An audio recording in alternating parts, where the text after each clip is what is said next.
Hey everybody, welcome to Marquez, Texas and another episode of Cooking with Cookie. Out here you might experience a little Texas-Cajun culture, as I like to call it, meet some new friends and relax and have a good old time. My buddy Cookie's here and he's about to tell us what he thinks he needs to teach me about cooking. You're from this area. How long have you been out here? 68 years. 68 years.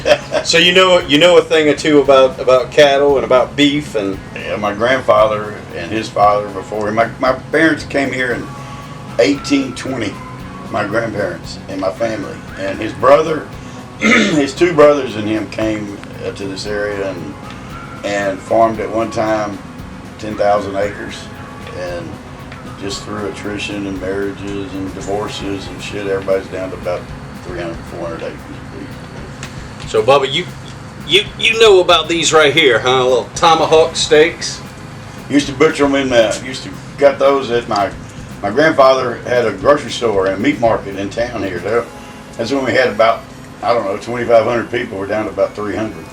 From 2,500 people down to about 300. Had a school, had a high school. Yeah. And my grandfather owned the feed store, the grocery store, and meat market, and a smokehouse. Wow. So we butchered our own calves back then, and chickens, and killed our own chickens, raised our own eggs. Wow. Now Eric, you dry brine these, right? Yes. Tell us about that. Smoked sea salt and made basically a crust over these steaks right here. We patted it down, just nothing but the smoked sea salt. Then we put it on the inside of the refrigerator. You want to set it on a rack because you want that cool air to get all around it and kind of dry that meat. And you'll notice it turns a bright red after that. That salt right there, you can see, you don't feel the crust anymore, but after we cook it, you will. And so that salt just kind of tenderizes and gets in that meat. It's going to give it an awesome, beautiful flavor. Dry brined tomahawk steaks. Going on the smoker, we got to get the internal temperature up to about 120 degrees before we sear off to perfection.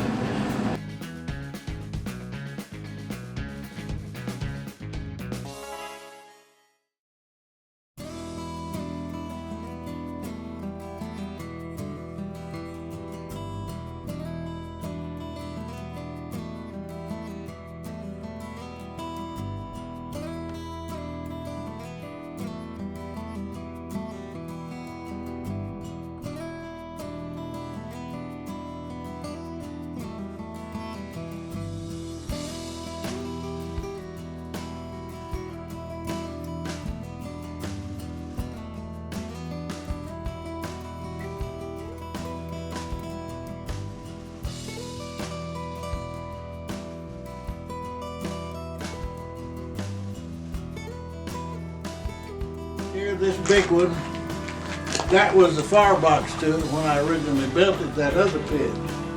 I've got pictures of it in the shack, but it didn't cook right and I had to redo it. The next one over there is a corn roaster that I built, and that's the tractor down there is a gas grill.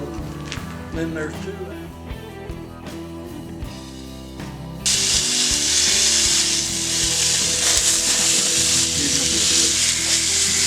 Little sear right there.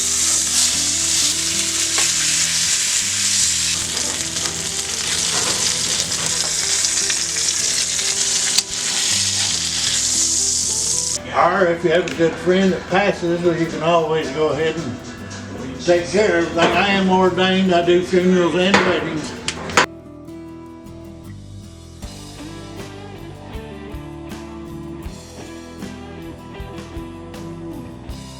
Well, that's dangerous. It goes down good. That'll hurt you.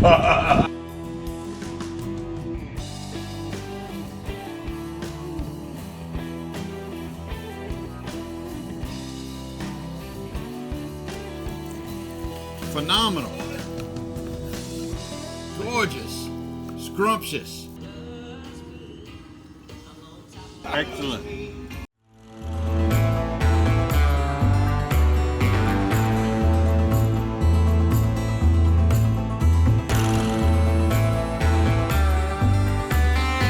Yeah, yo.